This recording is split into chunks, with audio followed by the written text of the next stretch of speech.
गुरमुखों, किसी छोटे से नगर में लोहारों का एक परिवार रहता था। दिन के समय तो वे लोहे के औजार बनाने का काम करते, किंतु रात के समय वह सेंधमारी लगाकर चोरी डाके का धंधा करते। वे परिवार में कुल 8 सदस्य थे और हर दूसरी रात 2 या 3 व्यक्ति मिलकर चोरी करके आते थे। बारी बारी से वे चोरी करने जाते थे। उनके परिवार में नारायण सबसे छोटा बच्चा था और उसकी आयु 16 वर्ष की थी। वह अभी तो 8वीं कक्षा में ही पढ़ रहा था। मन ही मन वह अपने परिवार के इस दुष्कर्म से घृणा करता था, परंतु अपने बड़ों को कुछ भी कहने का साहस नहीं रखता था। बाल्यकाल से ही उसकी धार्मिक प्रवृत्ति थी और वह प्रायः भगवान के मंदिर में जाकर प्रार्थना किया करता। पिता को अपने छोटे पुत्र की सब आदतों का पता लग चुका था और वह भयभीत था कि अगर नारायण धर्म के इस पवित्र प्रवाह में बह गया या धार्मिक कार्यों में अधिक से अधिक ध्यान देने लगा तो यह उनके चोरी धंधे के कार्य में घातक बन जाएगा। इस प्रकार एक दिन उसने परिवार के सभी सदस्यों सहित नारायण को भी बुलाया और उन्हें यह समझाने लगा, चूंकि हमारा लोहार का साधारण कार्य करने से सुखपूर्वक जीवन का गुजारा नहीं चलता, इसलिए हमें विवश होकर चोरी धंधे का काम करना पड़ता है। इसलिए अपने जीवन में यह 2 बातें सदा याद रखना, चोरी केवल रुपए पैसे अथवा आभूषणों की करना और कभी किसी व्यक्ति को किसी प्रकार से भी हानि न पहुंचाना। दूसरा, संतों की संगत कभी नहीं करना और अगर भूले से कहीं संतों के प्रवचन कानों में भी पड़ जाए तो अपने कान बंद कर लेना। अब जबकि परिवार के अन्य सदस्य इस चेतावनी भरे रहस्य का महात्म्य समझ गए, परंतु नारायण यह समझने में असफल रहा कि कैसे संतों के प्रवचन उसे तथा उसके परिवार को हानि पहुंचा सकते हैं। एक रात को नारायण एवं अन्य 2 सदस्यों की बारी थी। इन्होंने एक अमीर व्यक्ति के घर सेंध लगाई। वे उसे पूर्णतः लूटने में सफल हो गए और इस लूटमार से काफी धन एकत्र कर लिया। इसी बीच नारायण उनसे बिछड़ गया और अपने आप को बचाने के लिए दूसरी गली में घुस गया। कुछ दूरी पर एक बड़े आंगन में उसने महात्मा जी को सत्संग करते हुए देखा। वह उनके अमृतमय प्रवचनों को सुना। पूरी रात सत्संग का शुभ कार्यक्रम चलता रहा। वह बचकर दूसरी तरफ से गुजरने लगा, किंतु उसने महात्मा जी को यह कहते हुए सुन ही लिया कि देवी देवता चूंकि दिव्य शक्ति रखते हैं, इसलिए उनकी छाया नहीं होती। अपने पिता द्वारा बतलाए भय एवं आशंका से वह यह सोचने लगा कि महापुरुषों के प्रवचनों कि ये चंद शब्द उसके जीवन में कैसे विघ्न बाधाएं डाल सकते हैं। परंतु हुआ क्या कि इन शब्दों के इस छोटे से वाक्य ने तो उनके संपूर्ण परिवार के जीवन को ही बदल दिया। नारायण व उसके अन्य 2 साथी तो सुरक्षित ही घर पहुंच गए और पिता लूटमार द्वारा कमाए ऐसे कीमती सामान को देखकर अत्यंत प्रसन्न हुआ। दूसरी तरफ जब वह अमीर व्यक्ति एवं उसके परिवार वाले प्रातः उठे और अपने घर को पूरे रूप से खाली पाया तो वह थाने की ओर भागे और तत्काल रिपोर्ट दर्ज करवाई। पुलिस इंस्पेक्टर चूंकि उस अमीर व्यक्ति का संबंधी था, उसने अपराधियों को पकड़ने का दृढ़ संकल्प कर लिया और नगर भर में यह घोषणा कर दी कि वह चोरों को पकड़ने वाले व्यक्ति को 1000 रुपया पुरस्कार के रूप में देगा।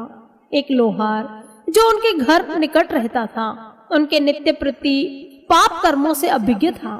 उस पड़ोसी को यह सब मालूम था कि ये कौन सा कृत्य करते हैं। उसे पूर्ण विश्वास था कि वह चोरी भी इनके द्वारा ही हुई है।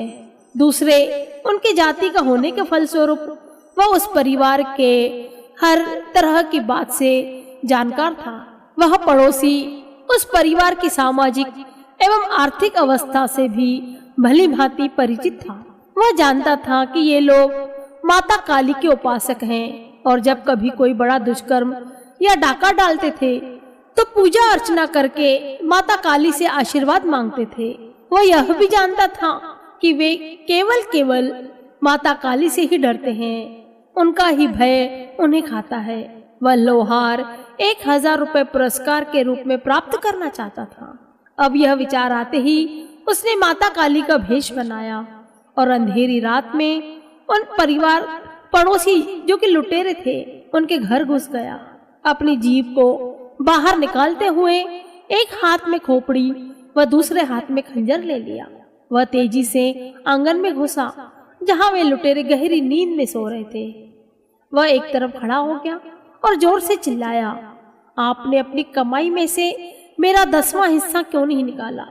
जैसा कि आप सदा सर्वदा निकालते आए हो, इसलिए अपना लूटा हुआ सारा धन मेरे समक्ष रख दो, वरन मैं तुम्हें अभी खाक में मिला दूंगी। सारा परिवार मारे भय के कांपने लगा कि आज मृत्यु अवश्य भावी है। कोई भी देवी के चमकते हुए चेहरे का सामना न कर सका। वे इतने भयभीत हो रहे थे कि उनका पिता तो अपना किया दुष्कर्म बताने ही वाला था। सभी आभूषणों को लेने ही जा रहा था।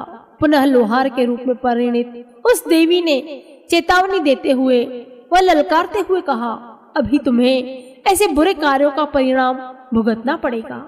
इतने में ही नारायण ने, जिसकी चारपाई उस नकली देवी के एक तरफ बिछी हुई थी, देखा कि उसकी छाया उसके सामने पड़ रही थी। सहसा ऐसी छाया देखकर महात्मा जी के सत्संग उसके स्मृति पटल पर उभर आया। उसने जो महात्मा जी के वचन सुने थे वह याद आ गए। देवी देवताओं की छाया कभी नहीं होती। उसे यह विश्वास हो गया कि किसी व्यक्ति ने माता का स्वांग बनाया है। यह विचार आते ही तेजी से अपने बिस्तर से छलांग लगाई और उस देवी को जोर से धक्का लगाया। लोहार दबे पांव भाग खड़ा हुआ, क्योंकि उसे ऐसे आकस्मिक प्रहार की आशा न थी। यह विचार आते ही वह तो इतने लोगों द्वारा अवश्य ही मारा जाएगा। वह आंगन की दीवार से कूदा और अंधेरे में ही लुप्त हो गया। सारा परिवार स्तब्ध सा खड़ा हो गया। सबकी ऐसी विक्षिप्त अवस्था को देखकर नारायण ने सबको ढांढस बंधाया कि यह कोई देवी नहीं थी जो उनसे अपना हिस्सा मांगती थी। अब परिवार वाले अत्यंत प्रसन्न हुए। वे सब नारायण के पास आए। पिताजी ने तो उसे ऐसे वीरता भरे शूरवीर कार्य के लिए बधाई दी। अब सबने एक ही स्वर में नारायण से पूछना आरंभ किया कि उसे देवी के इस स्वांग का कैसे पता चला, जबकि हम सब तो उसकी वेशभूषा से ही उसे वास्तविक रूप से माता काली ही समझ रहे थे। नारायण ने उस रात का सारा वृत्तांत कह सुनाया, जब उसने स्वाभाविक ही महात्मा जी के सत्संग में यह वाक्य सुना था। यद्यपि उसने कानों को बंद करने का भरसक प्रयत्न किया, फिर भी सत्संग के कुछ शब्द उसके कानों में पड़ ही गए कि सत्पुरुषों के वचनों में सुना कि देवी देवताओं की छाया नहीं होती, जबकि उस नकली भेषधारी की छाया दिखाई दे रही थी। अब इस समय ऐसी विषम परिस्थिति में मुझे उनके वचन याद हो आए। आप सबने प्रत्यक्ष रूप से देख लिया कि सत्संग के एक वचन ने हमारी काया कल्प कर डाली। इस एक वचन ने न केवल हमें भयानक मृत्यु दंड से ही बचाया, अपितु हमारी धन संपत्ति की भी ज्यों त्यों रक्षा की। अगर एक वचन ने ही मेरे सहित समस्त परिवार का ऐसा भला किया है, तो सोचो महापुरुषों की ऐसी नित्य संगति का फल कितना सुखदायक होगा। पिताजी पर इन बातों का गहरा प्रभाव पड़ा और उनकी आंखों से प्रायश्चित की अश्रुधारा बह निकली। उसने नारायण को गले लगाया और उसे धन्यवाद दिया कि उसने तो उसके मन पर पड़े मलिन आवरण को धो दिया है। नारायण के पिताजी ने पूरे परिवार को एकत्रित कर संबोधित किया कि हम रास्ते से भटक चुके हैं। सत्पुरुषों के शुभ आशीर्वाद से हमने सत्संग की महानता को प्रत्यक्ष देख लिया है। यह सब मेरा ही दोष है। मुझे डर था कि यदि आपने संत सत्पुरुषों के सद उपदेशों को सुना तो तुम्हें इस कार्य से घृणा होगी, इसलिए मैंने ही तुम्हें सत्संग के प्रवचनों को न सुनने का आदेश दिया। निसंदेह सत्य स्पष्ट है कि संत महापुरुषों के एक वचन ने आज हमारे जीवन को बदल दिया। तत्पश्चात पिताजी ने सबको स्पष्ट आदेश दिया कि आज से कोई भी घर का सदस्य इस कृत्य काम को नहीं करेगा, इस घिनौने काम को नहीं करेगा। जो भगवान की ओर से मेहनत से कमाया हुआ मिलेगा वही घर में खाएंगे पिएंगे और नित्य प्रति सत्संग की महिमा का श्रवण करेंगे। फिर उनके परिवार के पूरे सदस्यों में परिवर्तन आ गया और सभी भगवान की भक्ति करते हुए अपना परिवार का पालन पोषण करने लगे। नारायण तो मंदिर का पुजारी बन गया। हकीकत में गुरुमुखों, संत महापुरुषों की संगति का असर ही ऐसा होता है। उनके अंदर जो शक्ति होती है वो उस जीव पर पड़ जाती है जो जीव संत महापुरुषों के सत्संग में आते हैं। और जो गुरुमुख प्रेमी, जो भी जीव संतों का प्रवचन सुनते हैं और उन वचनों पर अमल करते हैं, उनका जीवन निश्चय ही बदल जाता है। इसलिए हमारे श्री परमहंस गुरु महाराज जी बार बार सावधान करते हैं, हमें चेताते हैं कि गुरुमुखों उठो, भक्ति के नियम पूरे करो, 2 घंटे भजन अभ्यास की कमाई करो, फिर देखो किस प्रकार आपके जीवन में बदलाव आता है। गुरुमुखों, महापुरुष भी संतों की महिमा का वर्णन इस प्रकार करते हैं। एक घड़ी आधी में पुण्याद, कबीर संगत साधु की कटे कोटि अपराध। चाहे 1 घड़ी मिले या आधी घड़ी, आधी की भी आधी मिले तो भी साधु संतों का संग करना चाहिए, क्योंकि उनकी संगति जो है हमारे कई प्रकार के, कई जन्मों के बुरे कर्मों का नाश कर देती है और हमारे जीवन को पाक पवित्र बना देती है। संत कबीर साहब जी तो संतों की महिमा इस प्रकार बताते हैं, कबीर संगति साधु की निष्फल कभी न होए, ऐसी चंदन वासना नीम न कैसी सोए। संतों की संगति कभी भी निष्फल नहीं होती, हमेशा फलदायक ही होती है।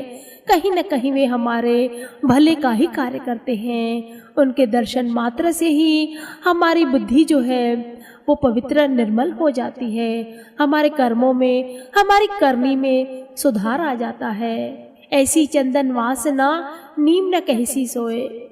मलय गिर की जो सुगंध होती है वह उड़कर नीम को जब लग जाती है तो नीम भी चंदन के जैसा बन जाता है और उस नीम के पेड़ से पूरी चंदन की ही खुशबू आती है। और फिर कभी भी कोई उसे नीम के नाम से नहीं पुकारता, क्योंकि उस पर जो परत चढ़ जाती है वह मलयगिरी की सुगंध की चढ़ जाती है। इसी प्रकार जो गुरुमुख प्रेमी होते हैं वे जब संतों महापुरुषों की शरण में जाते हैं तो उन पर जो परत चढ़ जाती है, आवरण चढ़ जाता है, वो संत महापुरुषों की कृपा का चढ़ जाता है। गुरुमुख, यह जो उपाधि हमारे श्री परमहंसों ने हमें दी है, संत महापुरुषों ने दी है, वह ऐसे ही नहीं है, उस पर हमारे श्री परमहंसों का आवरण है। वे चाहते हैं कि हमारे गुरुमुख ऐसे रहें कि पल पल उनका ध्यान गुरु की तरफ हो। जब वे प्रेमी अपना मुख गुरु की तरफ करेंगे तो कभी भी किसी भी प्रकार की कोई भी तकलीफ उन्हें व्यापेगी नहीं और जीवन जो है महापुरुषों की कृपा से